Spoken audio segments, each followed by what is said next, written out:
鸟语花香后，洛烟费了9牛2虎之力爬上岸。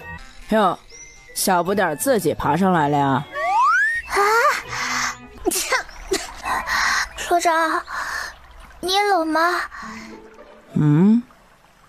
你叫我什么？哥，我冷。冷死你算了，走个路都能落水，我怎么有你这么个蠢货妹妹？我不是自己掉进水里的，是有人推我。什么人推的你？不知道。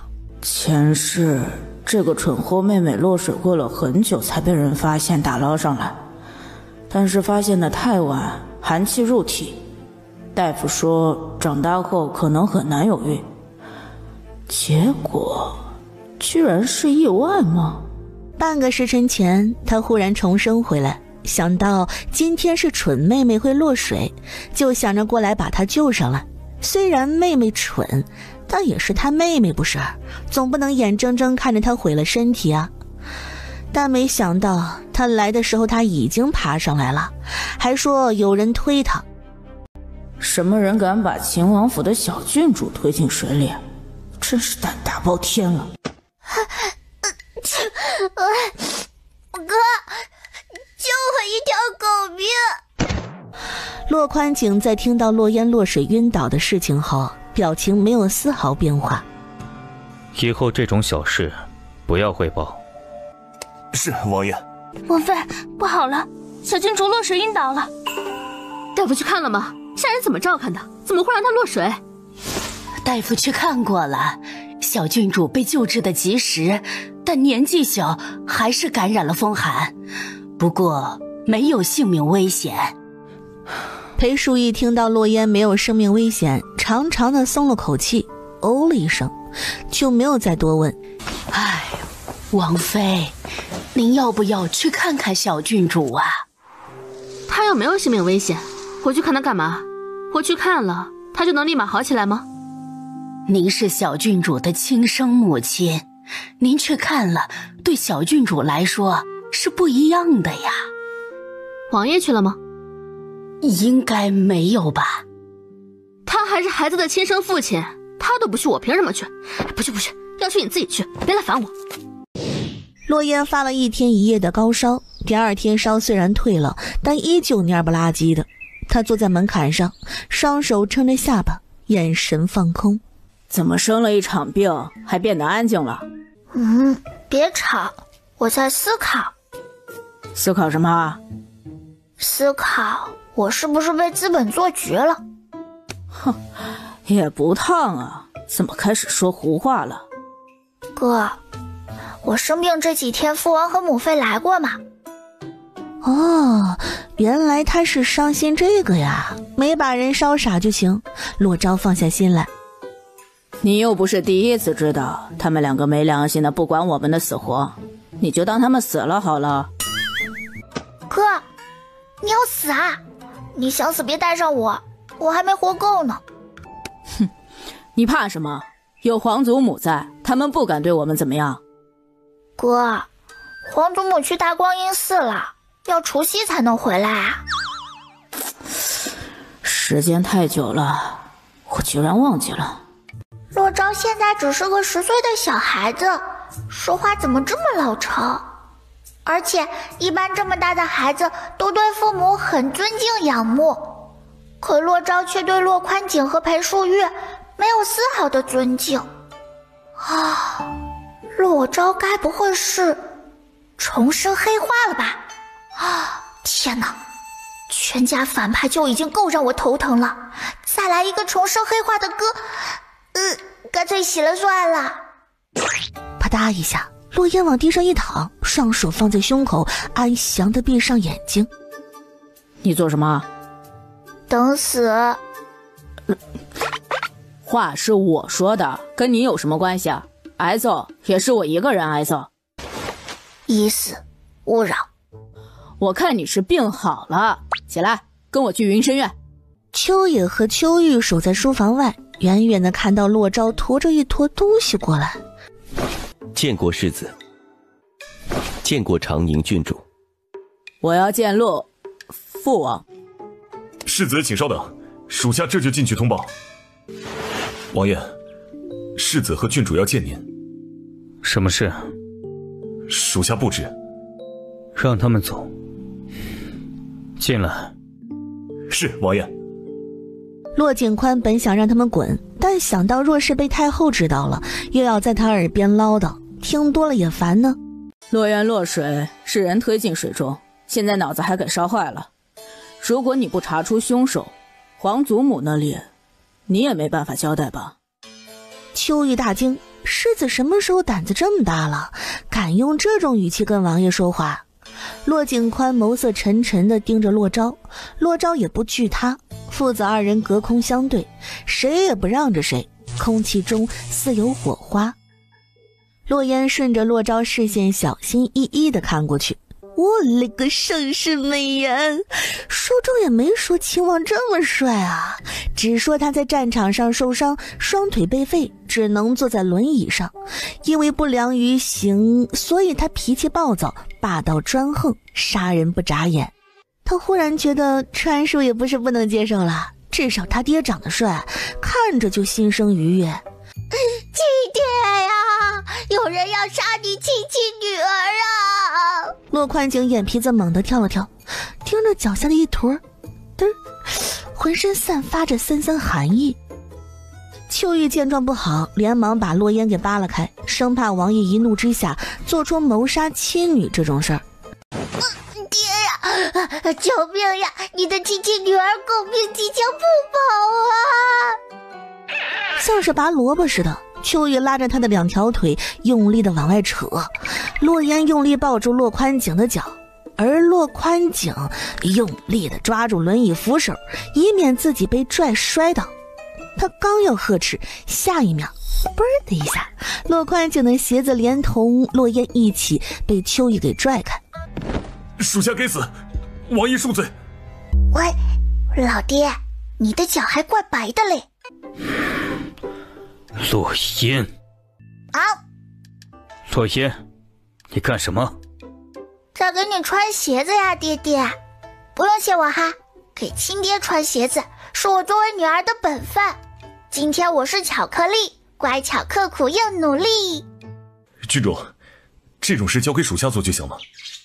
哎呀，不用，我是爹爹的亲闺女，给他穿鞋子怎么啦？我还可以给他洗脚，花他钱，住他大宅院。郡主啊，我这是在救您呢，您再不离开，王爷就要杀人了呀。亲生的，不能动，不能杀。爹，你还记得我吗？我小时候你还抱过我啊。嗯，我怎么不记得他小时候自己抱过他呢？嘿，我就知道爹爹不会忘记我。我前几天落水发烧，做了个梦。你知道是什么梦吗？是想爹爹的梦哦。拳头硬了怎么办？妹妹脑子真的被烧坏了。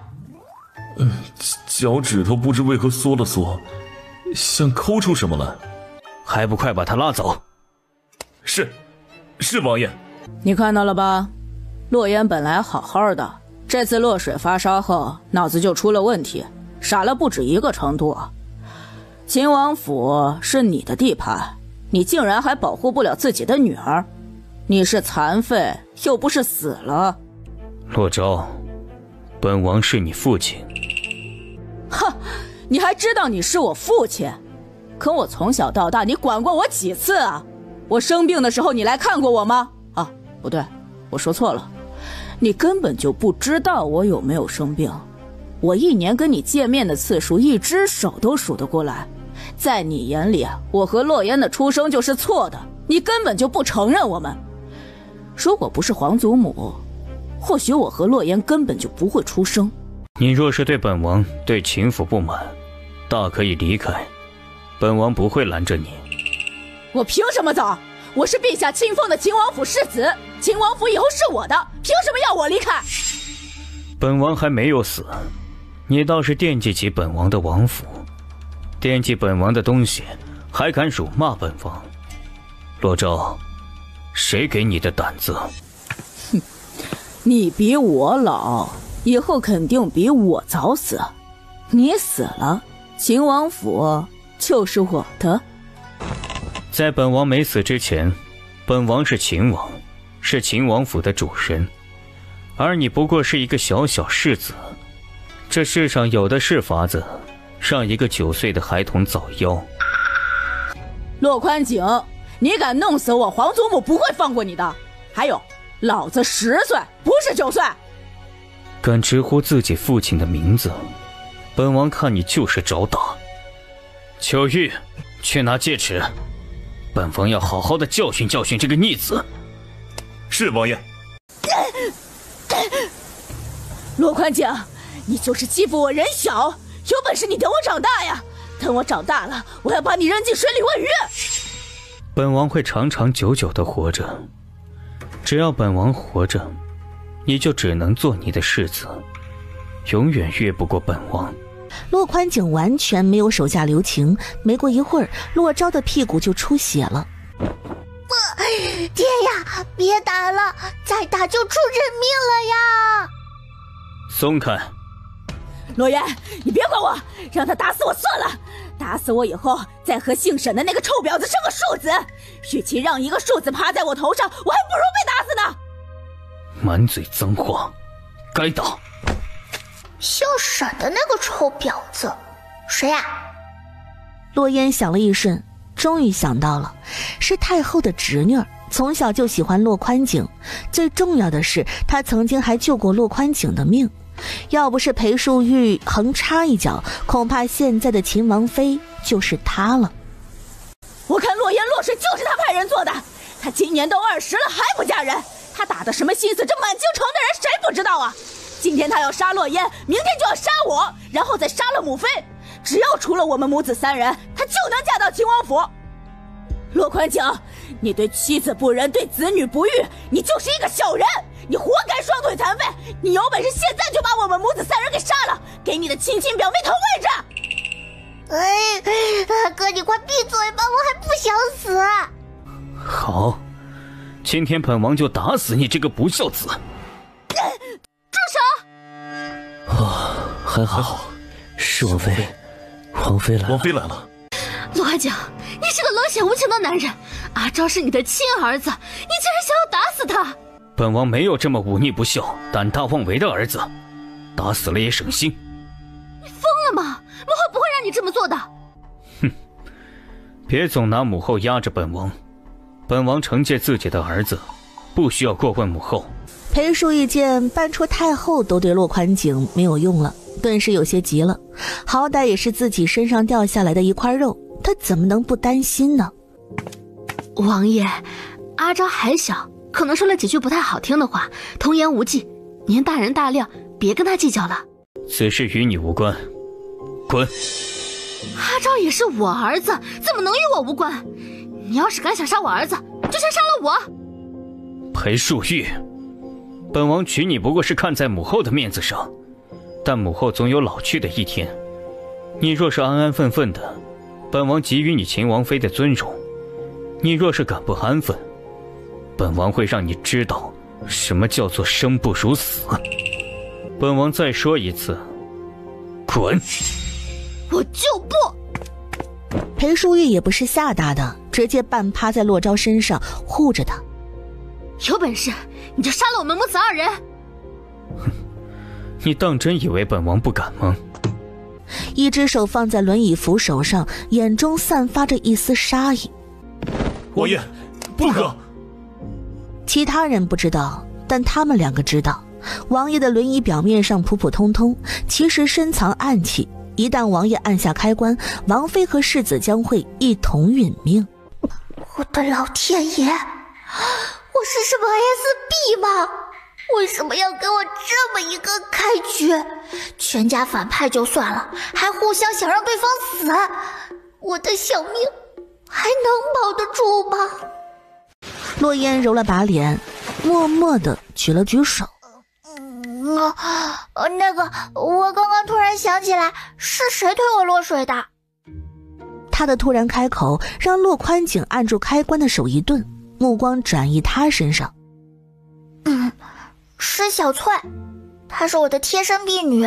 她跟我说池塘里有爹爹你前几日买的小鱼苗，哄着我去看。王爷，属下这就去把小翠抓来。骆宽景没有说话，但他的默认已经是表明了态度。秋玉迅速起身离开云深院去抓人。妍妍，你说你落水是因为有人推你？是的。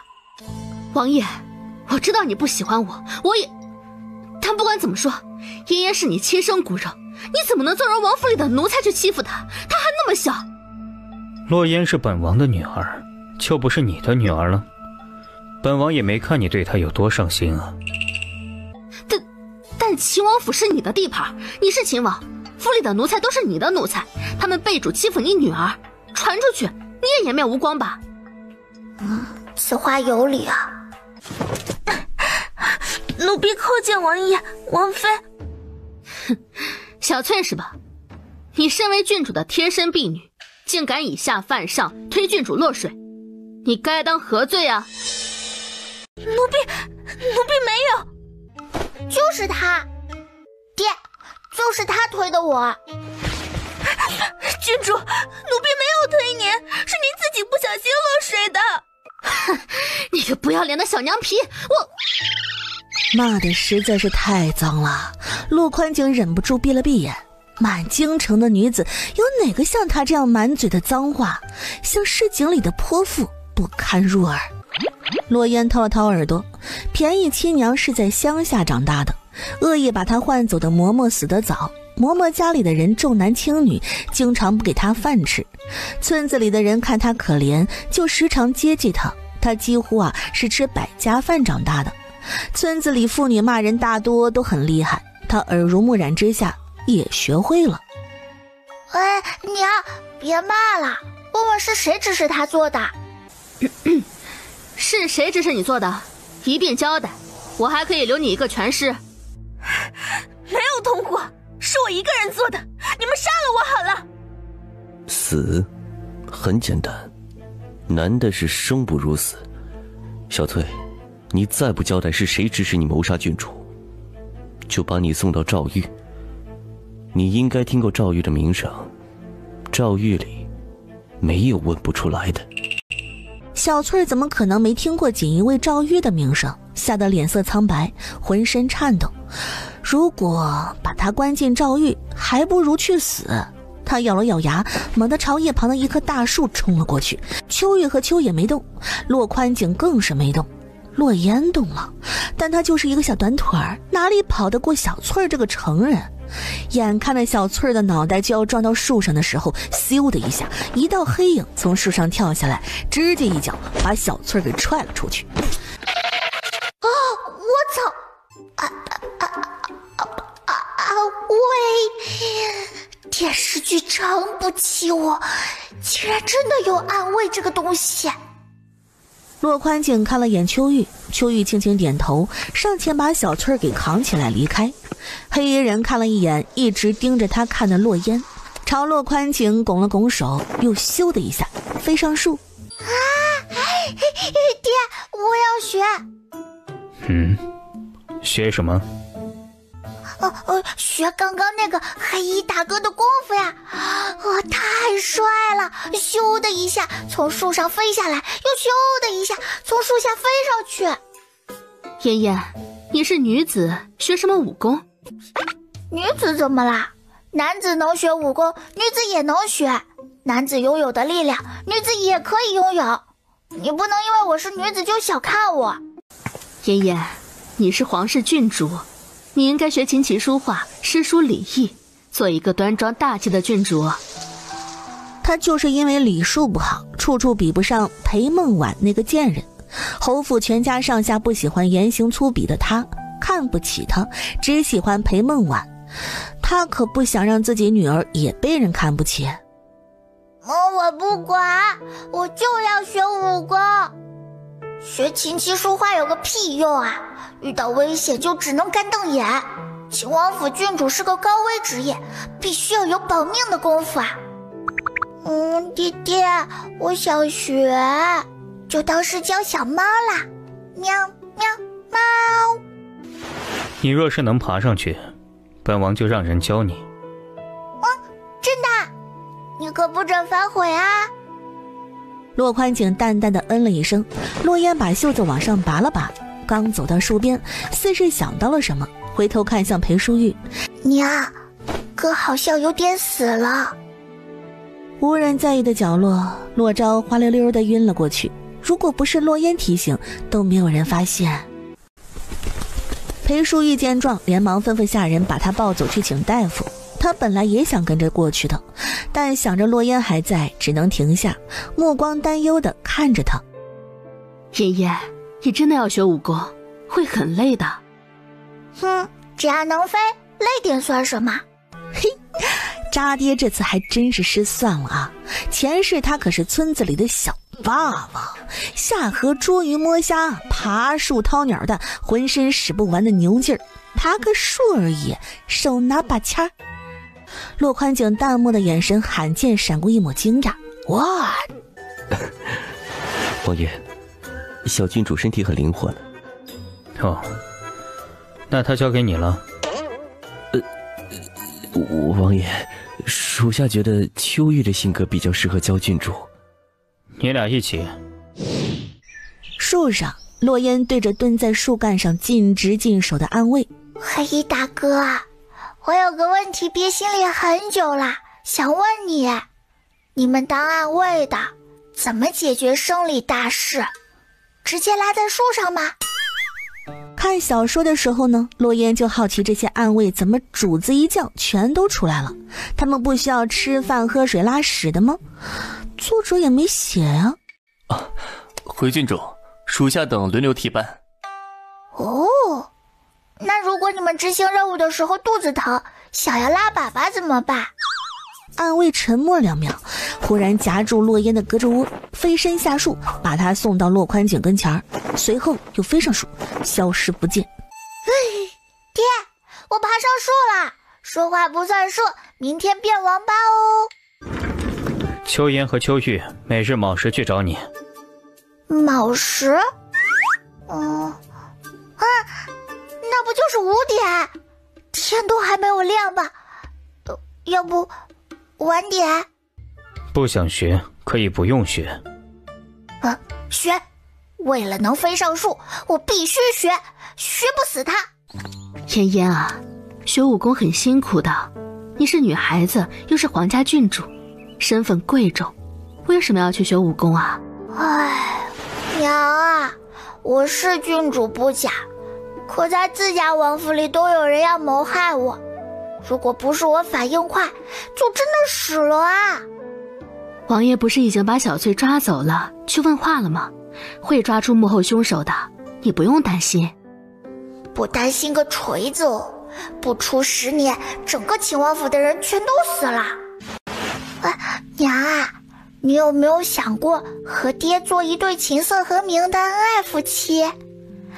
就算再不济，也是相敬如宾，别跟个仇人似的，一见面就吵架冷眼。妍妍，你还小，有些事你不明白。我和你父王，总之，我和你父王这辈子都不能当一对琴瑟和鸣的恩爱夫妻。他算计骆宽景怀孕嫁给他，他都恨死他了。他们怎么可能做一对恩爱夫妻呢？哎呀，王妃，这种话您怎么能当着孩子的面说呢？妍妍，我的意思是，我跟你父王有点误会，但是你放心，你永远都是秦王府唯一的小郡主，没有人能抢走你的地位。怕落烟又多问，裴淑玉匆匆离开。郡主啊，王妃其实很关心您和世子，她听说世子受罚，就匆匆赶了过来。王妃小时候经历坎坷，在侯府里除了老夫人以外，没有人爱她。老夫人老了，很多事情她也管不了太多，所以王妃不懂得怎么表达爱。当年王妃生您和世子时难产，王妃说一定要保您和世子，把自己的性命置之于门外。王妃命大，活了下来，但也彻底伤了身体，日后恐难有孕。恕奴婢多嘴一句，在这世上啊，没人能比王妃更爱您和世子了。有事吗？没事就出去。有事。你晕倒的时候，父王答应让秋玉和秋野明天教我武功。哥，你学吗？哼，他会那么好心？哥，其实父王他人挺好的，你都咒他去死了，他也只是打你屁股，没真的要把你怎么样。教我武功明明只需要一个人就够了，但他却让秋玉和秋野2个人来教我，这说明什么？说明他也是希望你也能跟着我们一起练武的。就是吧，老父亲面子薄，性格别扭，想要对你好还得拐着弯来。那你可真是想错了，他只是觉得你废物，需要2个人来教。哥啊，我们从小到大都锦衣玉食，身边一堆下人伺候，看谁不爽就揍谁，从来没有人敢反抗，这些都是因为咱们老父亲。你干嘛想不开得罪他呢？夫子有一句话怎么说来着？吃力不讨好。听见他的话，洛昭把脸撇了过去。父王总有老的那一天，你要是不服气，可以等父王老了，你长大了，再找机会把王府掌控在你手里。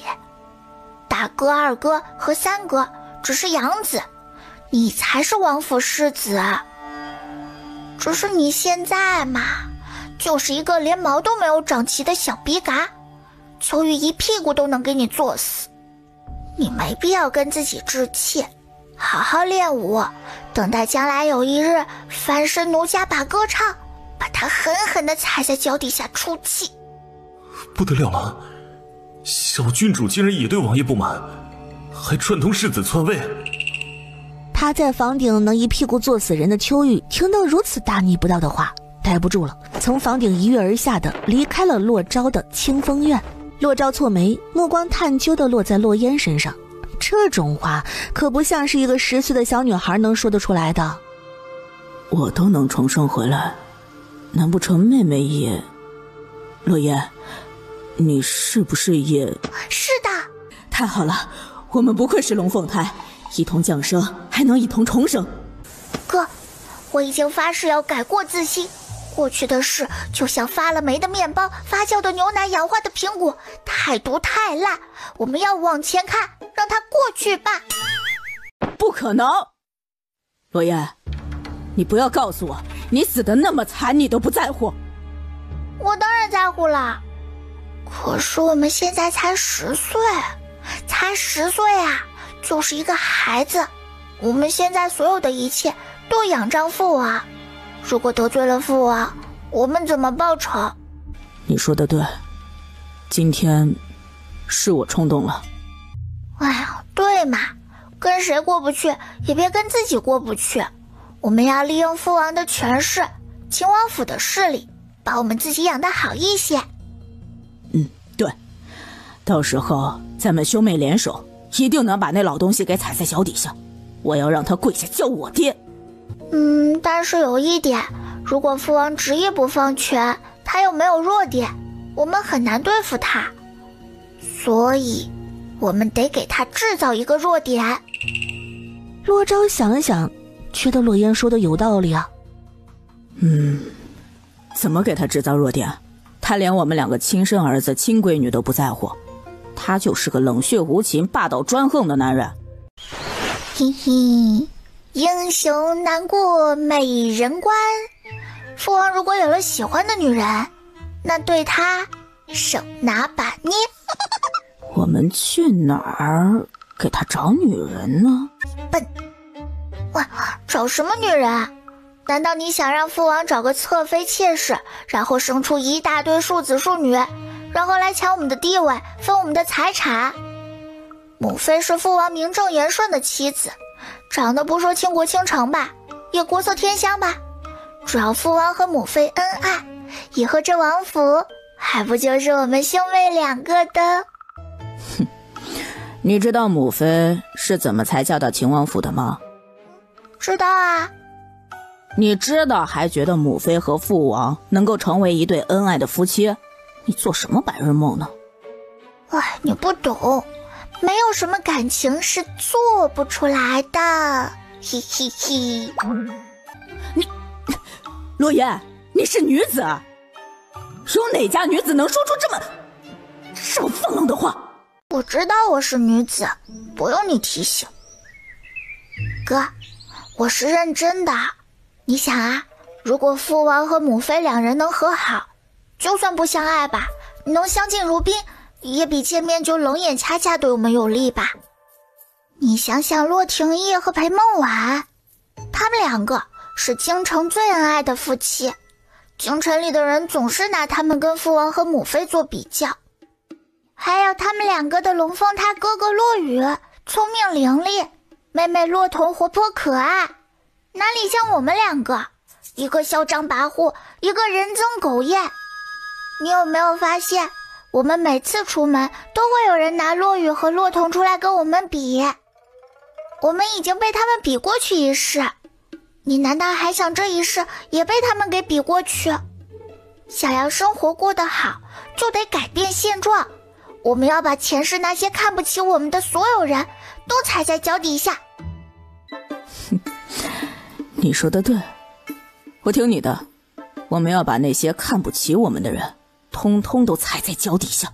年轻人就是好忽悠。云深院，秋玉一字不落地把洛烟说的话和洛宽景重复了一遍。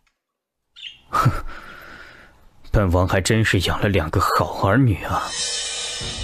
王爷，属下有一句话不知该不该说。知道不该说，那就闭嘴。属下觉得王爷从前对世子和郡主太过忽视，所以他们才不待见王爷。哼，你的意思是本王让给他们银子，锦衣玉食养着他们，还是错的了？属下爹娘死得早，没有感受到父母的关爱，是属下一生的遗憾。属下觉得孩子是需要父母的关爱的，王爷何不放下芥蒂和世子与郡主多接触呢？毕竟世子与郡主没有错。秋玉，你越界了。属下越界，请王爷责罚。自己去领20军棍。是。出了书房，秋野没好气儿地捶了一下秋玉的肩膀。你明知道说这些话会受罚，为什么还说呢？我觉得王爷其实也是想关心郡主和世子的，只是碍于颜面才嘴硬，不然为什么要让我们去教郡主武功？明明随便派个人去就行了。不管王爷怎么想的，你的话就是不对。去领罚吧，明天我一个人去教郡主。好兄弟，辛苦你了。小郡主从小娇生惯养，肯定受不了苦，你可别忍不住吼郡主。秋叶哥哥，你有休假吗？没有。父王也真是太不应该了，怎么能这么压榨打工人呢？不如你以后跟着我吧，上午休2，朝9晚5，我绝对不压榨你。郡主，属下不会背叛王爷。习武之人，下盘要稳。郡主年纪小，一天扎个2个小时马步即可，上午1个时辰，下午1个时辰。洛烟哦了一声，按照秋野的话，双手抬起，开始扎马步。还没有一盏茶的时间，洛烟就坚持不住了，身体晃晃悠悠，东倒西歪，动作也变得不标准。有那么一瞬间，洛烟想要放弃，但想到书东全家惨死的结局，他咬了咬牙，硬是没有开口叫停。秋野略有些惊讶，他以为娇惯的小郡主坚持不了一盏茶的时间，没想到都快半个时辰了，还在坚持。虽然身体一直在晃，动作也不标准，但他觉得已经很厉害了。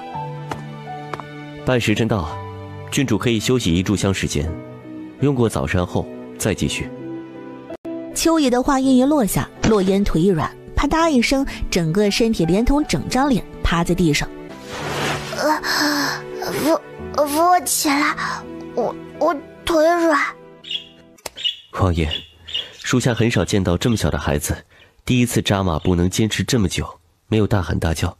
郡主似乎真的下定了决心要习武。让魏兰来王府。王爷的腿又开始发疼了，属下这就去把魏兰大夫带过来。刚出王府，秋野脚步猛地顿住。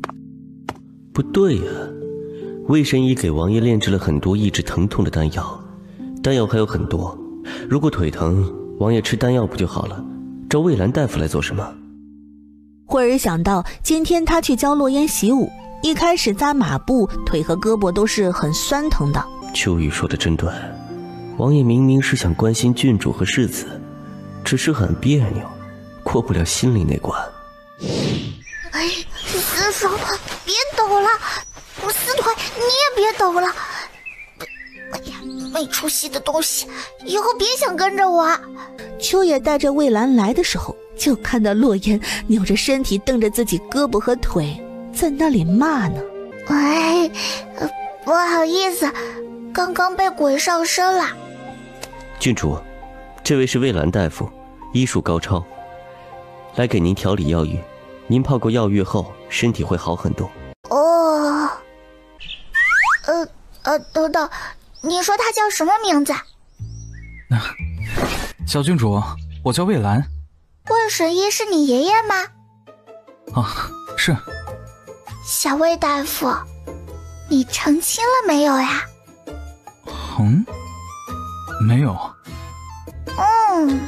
老夫掐指一算，你的一生将会毁在一个女人身上，被她手脚砍断，掏心掏肺掏眼窝。小郡主，你是在跟我说笑话吗？不是笑话，但如果你不避开那个女人，你就是个笑话了。没想到小郡主还是个小神棍，你能算出来那个女子是谁吗？给银子10两一卦。啊？王府苛待他了？银子还给不给了？魏兰沉默了一下，掏出10两银子递给洛烟，罢了，就当是哄小孩了。接过银子，洛烟立马笑开了眼。想到电视剧里的人有了银子，一般都会咬一咬确定真假。想了想，他张开嘴，用力地咬下手中的银子，咔的一声，是牙齿碎裂的声音。这银子有毒，我牙有点了。郡主可真虎啊！第二天，洛烟又满血复活，虽然扎了一天的马步，依旧在抖腿，但有了药浴，他不怕身体会累坏。傍晚，洛烟抓住了做完药浴就准备离开的魏兰，一字一句的：小魏大夫，有没有能快点长牙的药？没有。洛烟失望，看来要没有门牙好一阵子了。哦，对了，小魏大夫，你记得要远离爱穿红衣服的娇服女子，3个字的名字，她是你的烂桃花。好的，小郡主，我记住了。呀，你要去哪儿？可以带我一起去吗？我去参加一个赏花宴。我要一起去。你去做什么？不是要跟着秋野练武吗？上午已经练完了，下午回来再继续练，也是一样的。娘，母妃好娘亲，你就让我跟你一块儿去吧，我好久都没有出门了。王妃，您就让小郡主跟您一块儿去吧，反正只是一场普通的赏花宴。行吧，那你老老实实的待在我身边，不准乱跑。我肯定不会乱跑的。姐姐，你也来年家了，怎么不派人跟我说一声？我们姐妹好久没见了。裴梦婉，谁是你姐姐？别乱叫。姐姐，虽然你我非亲生姐妹，但我们同样姓裴，是裴家女儿啊。哼，姓裴就是裴家血脉了。你不过是一个下人生的贱种，如果不是你那个胆大包天的祖母把我们2人给调换，你以为你能站在这里跟我说话，能嫁给林王？姐姐，当年我也只是个婴儿，我什么都不知道，对不起，是我占了姐姐的身份，让姐姐流落在外多年，都是我的错。王妃，你已经被定国公老夫人收为义女，就算没有陪嫁，你也能嫁给灵王殿下。你和灵王殿下郎才女貌，天生一对，哪像其他人呢？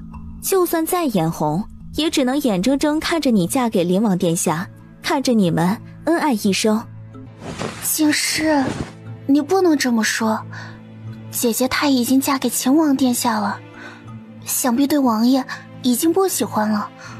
你这么说会损害姐姐的名声的，传到秦王殿下耳里就不好了。哼，我可没有指名道姓。满京城里的人谁不知道，裴淑玉回到裴家后，意外遇到了灵王骆廷义，对他一见钟情，在他身后追了1年，但灵王却喜欢裴梦婉。于是裴淑玉气急败坏之下，就给秦王下药，来了一个生米煮成熟饭。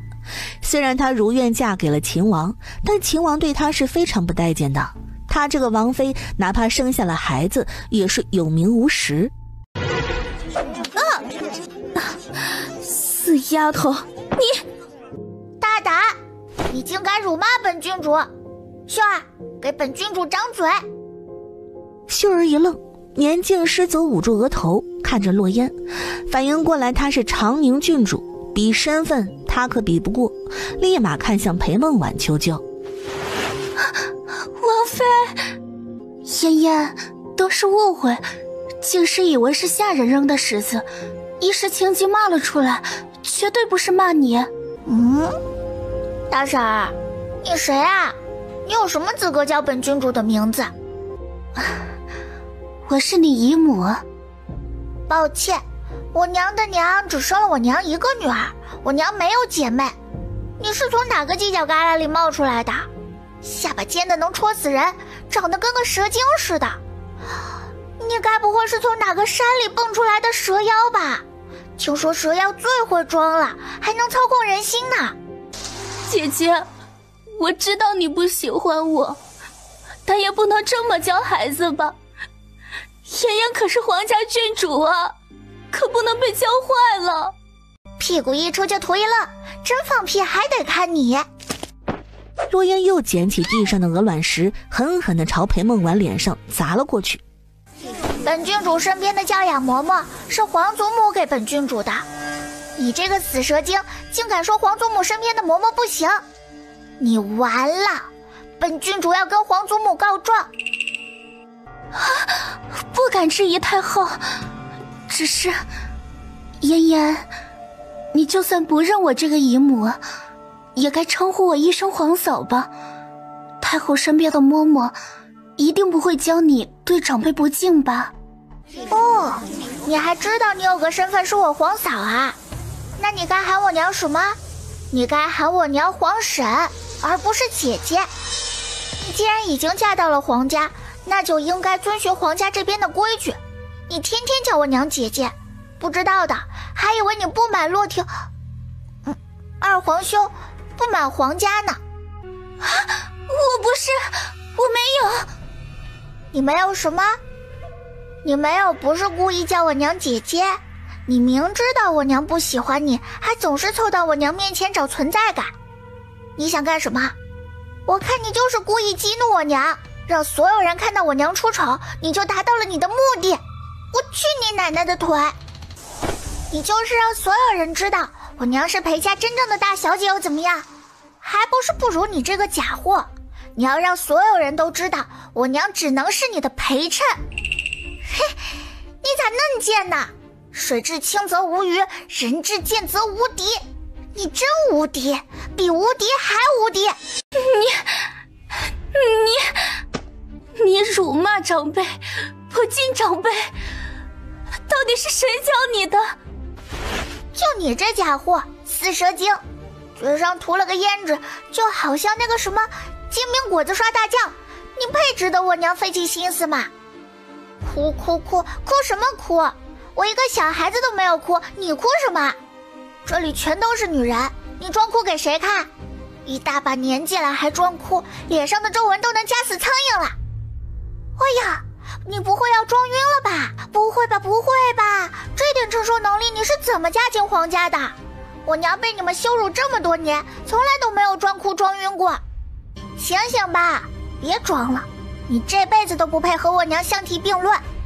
砰的一声，裴梦婉就这么水灵灵的给气晕了过去。这次她不是装晕，是真晕，动不动就晕倒，假货就是假货，就算嫁给皇子又怎么样，也改变不了骨子里那股小家子气。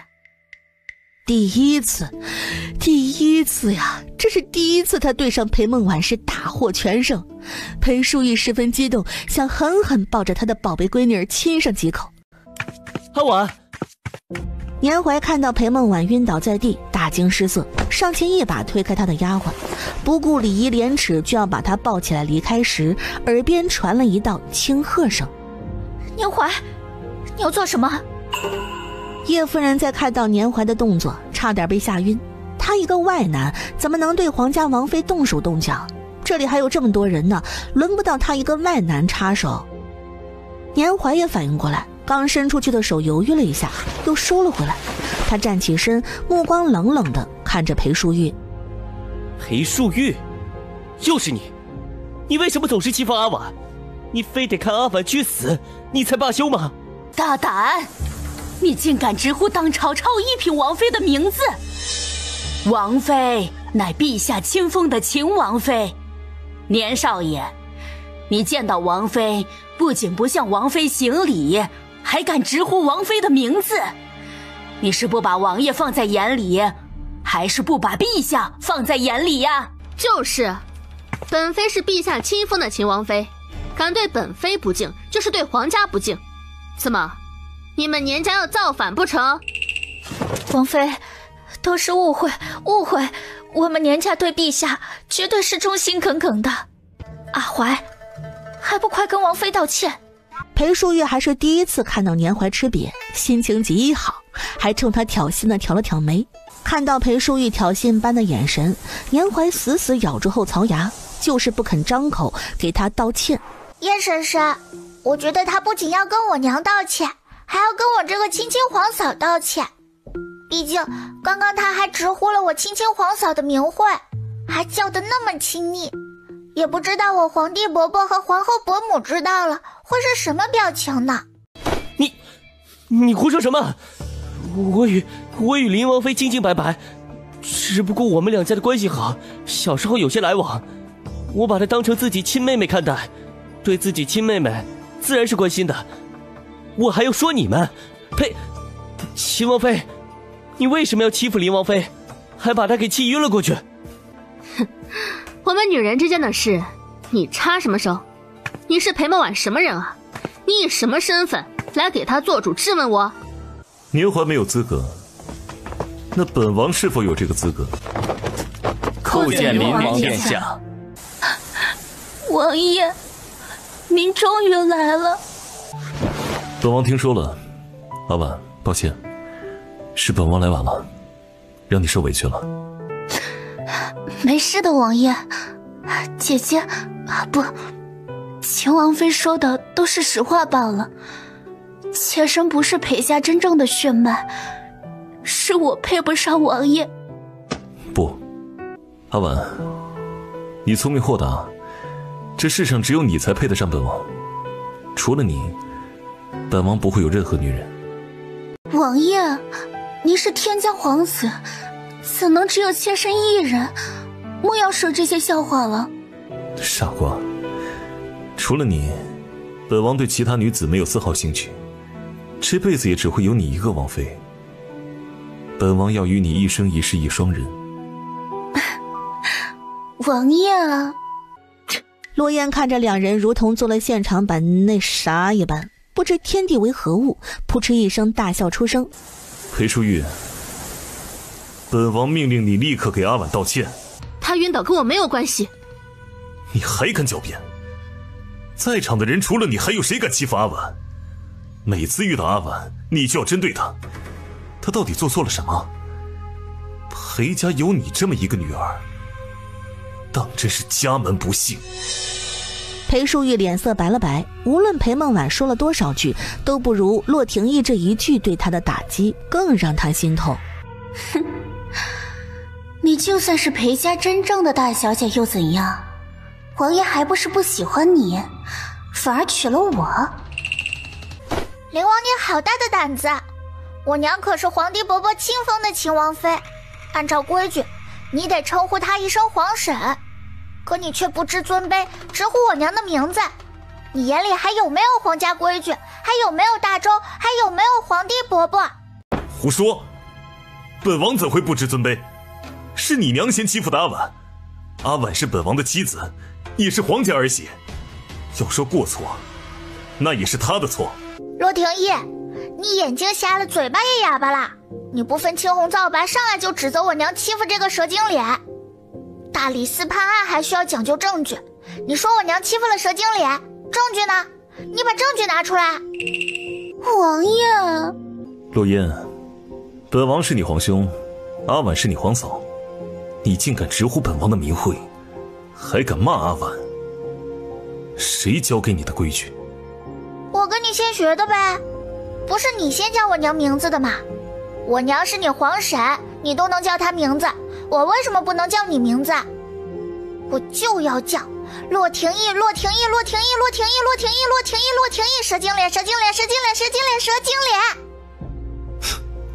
洛嫣，你信不信本王立刻治你一个不敬兄长的罪名？哼，你敢动我，就不怕皇祖母回京打你板子？哼，兄长教训不听话的妹妹是理所应当的事，就算是皇祖母在这里，本王也有理。哦，那皇婶教训不听话的侄子，是不是也是理所应当的事呢？本王是帝后嫡子，裴淑玉有什么资格教训本王？她不过靠着算计才嫁到皇室的女人。裴淑玉脸颊白了白，手指微微攥紧几分。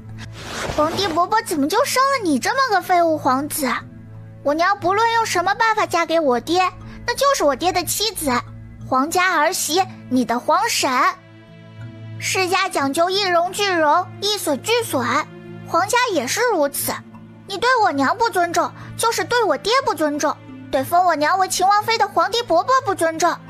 我一个10岁的小孩都懂的道理，你一个已经成亲生子的大人都不懂。就你这种蠢货，还想当皇帝？做你的春秋大梦去吧！待会儿我就回宫跟皇帝伯伯告状。洛嫣，你小小年纪就满嘴的胡言乱语，今天本王就替皇叔好好的教训教训你。洛廷义，你完了！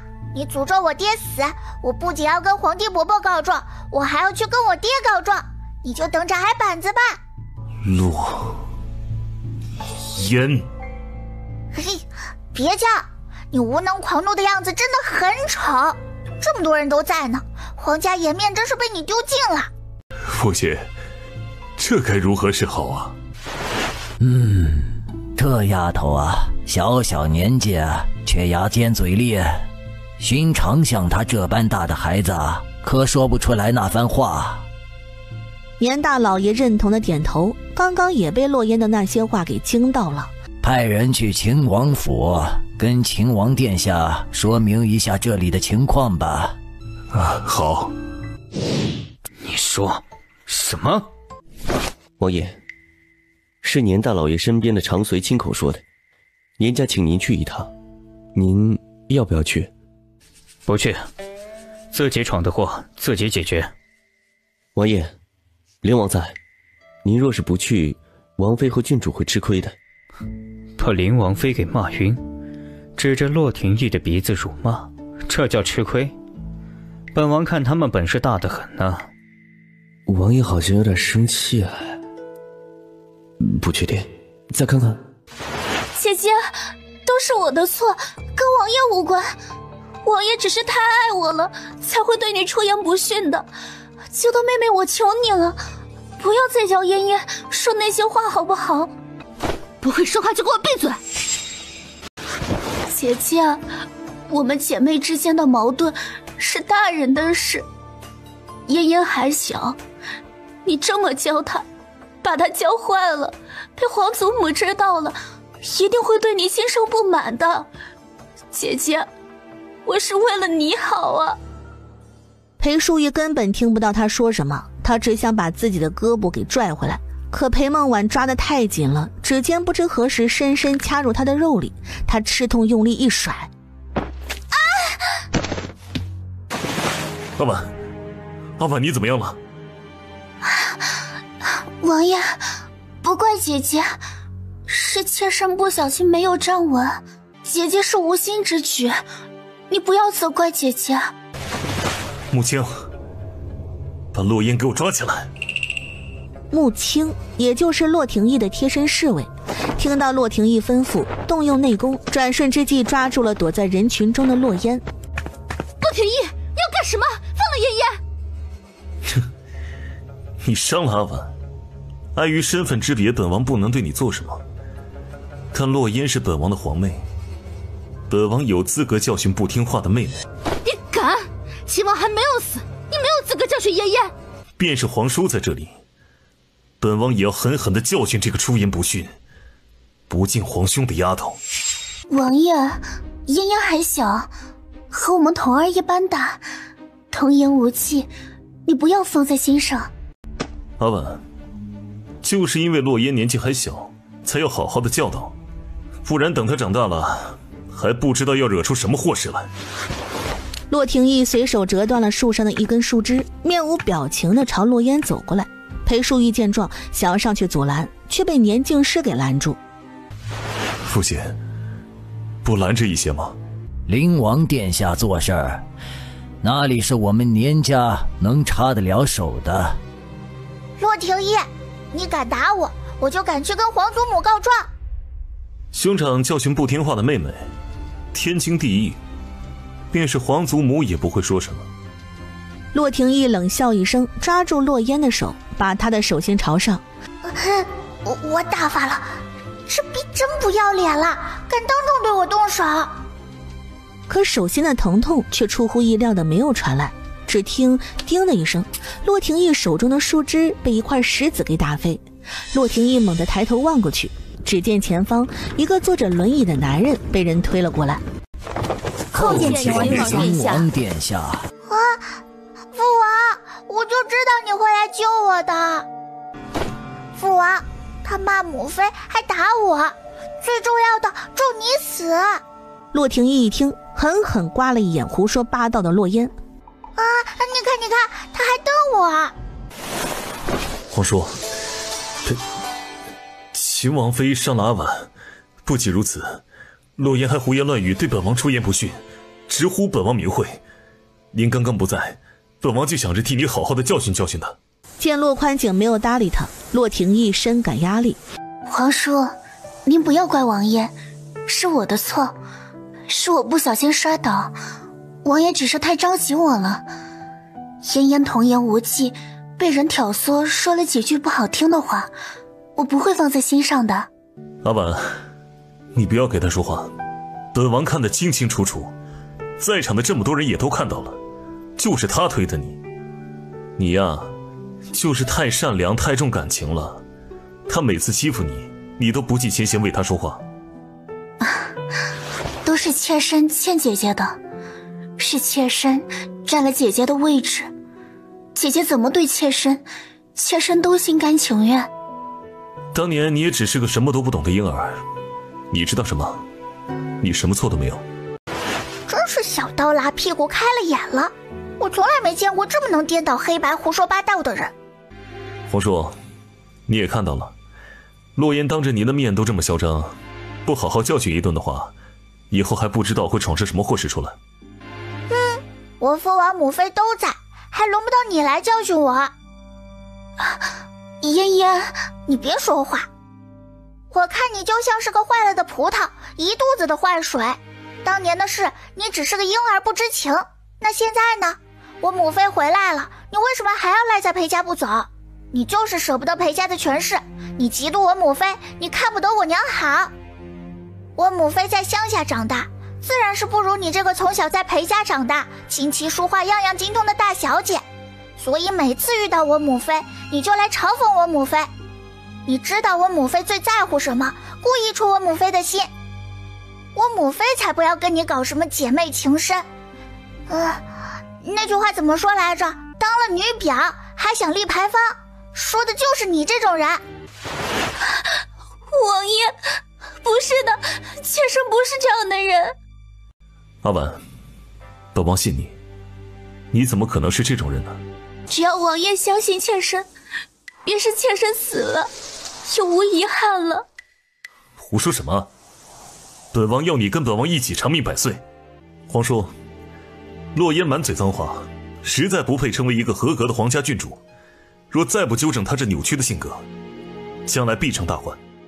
洛廷义，你个……洛烟，皇叔，妍妍年纪小，指不定是被身边的下人挑唆的，您万万不要重罚了她。妍妍和童儿一样的，看到妍妍，我就想起童儿，受了伤，我会心疼死的。那你就去死。洛烟扑哧一声笑了出来，嘲讽的意味十分足。裴梦婉面露委屈，一副受了天大委屈的模样。皇叔，你怎么能骂阿婉？洛烟撇撇嘴，拉着裴淑玉过来，把他手摊开，指着上面的掐痕。我的青天大老爷，睁开你们的狗眼，好好的看看，看看我母妃手上的掐痕。